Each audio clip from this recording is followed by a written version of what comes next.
ശരിക്കും ഒരു എംപ്ലോയീസ് ഒരുപാട് അസറ്റാണ്. എംപ്ലോയീസ് എന്ന് പറഞ്ഞൊരു അസറ്റ് തന്നെയാണ്. അപ്പോൾ ആ ഒരു എംപ്ലോയീസിനെ എങ്ങനെയാണ് സാർ മാനേജ് ചെയ്യുന്നത് ഈ ഒരു കമ്പനിയുടെ? എംപ്ലോയീസിനെ ഇപ്പോൾ ഒരു ഞങ്ങളുടെ സ്ഥാപനത്തിൽ ഞാനിപ്പോൾ ആരും എൻ്റെ കൂടെ ജോലി ചെയ്യാൻ വന്നാലും ആദ്യം പറയൽ ഓവർ ഫോർമാലിറ്റീസോ അല്ലെങ്കിൽ റെസ്പെക്റ്റ് എന്നുള്ള സാധനങ്ങളിലൊന്നും ഞാൻ അത്ര താല്പര്യം എടുക്കാറില്ല. അതെല്ലാം ഞാൻ നോക്കും. നിങ്ങൾക്ക് നമുക്കൊന്നായിട്ട് ടീമായിട്ട് പോവാം.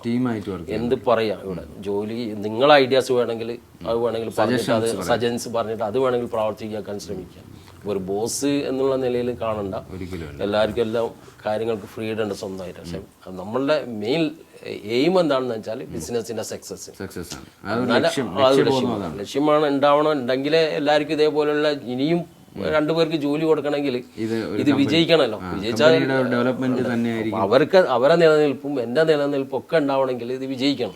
അപ്പൊ ഇതിന് ആത്മാർത്ഥമായിട്ട് എല്ലാവരും സഹകരിക്കണം, പരിശ്രമിക്കണം. അതെ, ഈ ഒരു വിജയത്തിന്റെ പിന്നിൽ ശരിക്കും കുടുംബത്തിന്റെ ഒരു സപ്പോർട്ട് വളരെ വലുതാണ്.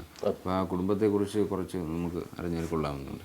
കുടുംബങ്ങൾ ബിസിനസ്സിൽ ഇപ്പം എൻ്റെ മകനാണ് കൂടുതൽ ഇൻവോൾവ്മെന്റ്. ഇപ്പം എൻ്റെ മൂത്ത മകള് BCom കഴിഞ്ഞ് MCom ചെയ്യാനുള്ള തയ്യാറെടുപ്പിലൊക്കെ ആയിരുന്നു.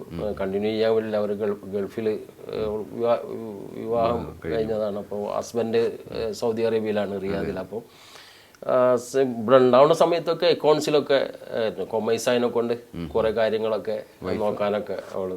വൈഫും ഡിഗ്രി തന്നെയാണ്, BA ആണ്. എൻ്റെ 2ാമത്തെ മകളും BA ഇപ്പോൾ B.Ed പഠിക്കാൻ വേണ്ടി പോകുന്നുണ്ട്. എൻ്റെ മൂത്ത മകൾ ഫാത്തിമ, 2ാമത്തെ മകൾ ആയിഷ, 3ാമത്തെ മകനാണ് ആഷിർ അബ്ദുള്ള. അല്ല, അതിൻ്റെ താഴെ ഒരാളിന് ആമിന ഹനൂന, ഒരു 10ാം തരം പഠിക്കുന്നു. വൈഫിൻ്റെ പേര് റംല. ഓക്കെ. അപ്പോൾ വളരെ സന്തുഷ്ടമായ ഒരു കുടുംബം. കാരണം സാറിൻ്റെ ഒരു ഈ ബിസിനസ് മേഖലയിൽ ഒരുപാട് സപ്പോർട്ടീവായി അവർ നിൽക്കുന്നു. അവരുടെ വിജയത്തിൻ്റെ പിന്നിൽ അവരുടെ ഒരു സപ്പോർട്ട് വളരെ വലുതാണ്. തീർച്ചയായിട്ടും.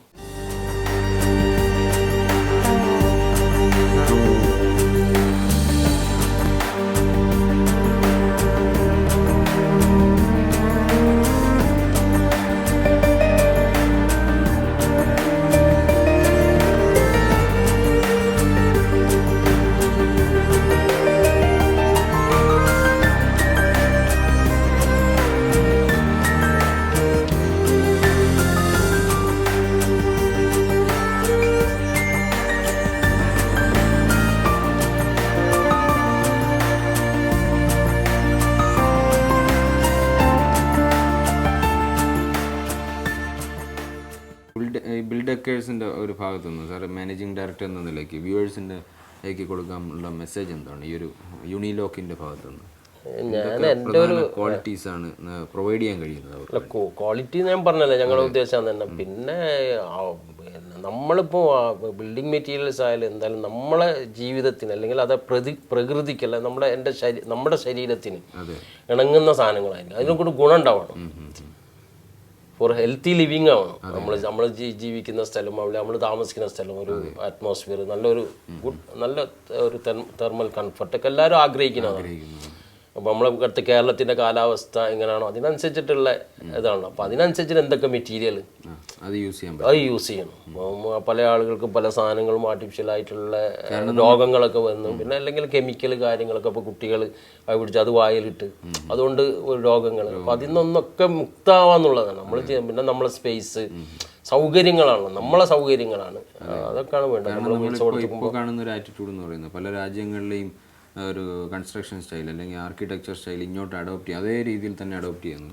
കാരണം ക്ലൈമറ്റ് പരിശോധിക്കാതെ നമ്മളെ ഒരു കാലാവസ്ഥ ഉണ്ടല്ലോ, അത് പരിശോധിക്കാതെ തന്നെ നമ്മളെ ഒരു കൺസ്ട്രക്ഷൻ രംഗത്തേക്ക് പോകുന്നു എന്നുള്ളതാണ്.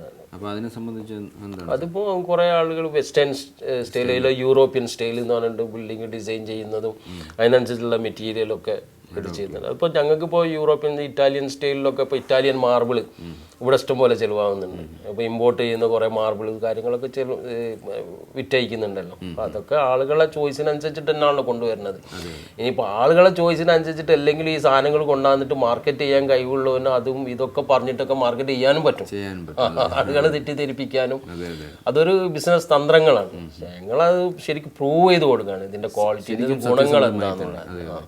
ഫോർ ഹെൽത്തി ലിവിങ് തന്നെ പറയുക. നാച്ചുറൽ സ്റ്റോൺ അത് നമുക്ക് എല്ലാവർക്കും, അത് ആരും പറഞ്ഞ് അറിയിക്കേണ്ട ആവശ്യമൊന്നുമില്ല. അല്ല, അറിയിക്കുക അങ്ങനെയല്ല, എല്ലാവർക്കും അതിനെക്കുറിച്ച് ബോധ്യമുണ്ട്. നാച്ചുറൽ ആയിട്ടുള്ള സാധനത്തിൻ്റെ ഗുണം. ഇപ്പോൾ ഒരു തെർമൽ കംഫർട്ടാണ് സാധനം, ഈ ഹീറ്റ് സ്റ്റോറേജ് കപ്പാസിറ്റി, ഇതൊക്കെ വളരെ, പിന്നെ മെയിൻ്റനൻസ് കോസ്റ്റ് കുറയും, ഒക്കെ ഒരു പ്രത്യേകത തന്നെയാണ്. എന്തായാലും വളരെയധികം സന്തോഷം സാർ, ഒരുപാട് സമയം നമുക്ക് വേണ്ടി ഈ ഒരു അഭിമുഖം അനുവദിച്ചു തന്നതിൽ. കാരണം ഒരുപാട് അറിവുകൾ ഇതിലൂടെ പകർന്നു തന്നിട്ടുണ്ട് നമ്മളെ വ്യൂവേഴ്സിനും. അതുപോലെ തന്നെ എനിക്കും ഒരുപാട് കാര്യങ്ങൾ മനസ്സിലാക്കാൻ കഴിഞ്ഞു. ഈ ഒരു യൂണിലോക്ക് അല്ലെങ്കിൽ ബിൽഡക്കർ എന്ന കമ്പനി ഒരുപാട് ഇനിയും ഉയരത്തിലേക്ക് പോകട്ടെ, അല്ലെങ്കിൽ വളരാനുള്ള ഒരു സർവേശ്വരൻ്റെ അനുഗ്രഹം ഉണ്ടാവട്ടെ എന്ന് പ്രാർത്ഥിക്കുന്നു. Best of luck sir. Thank you.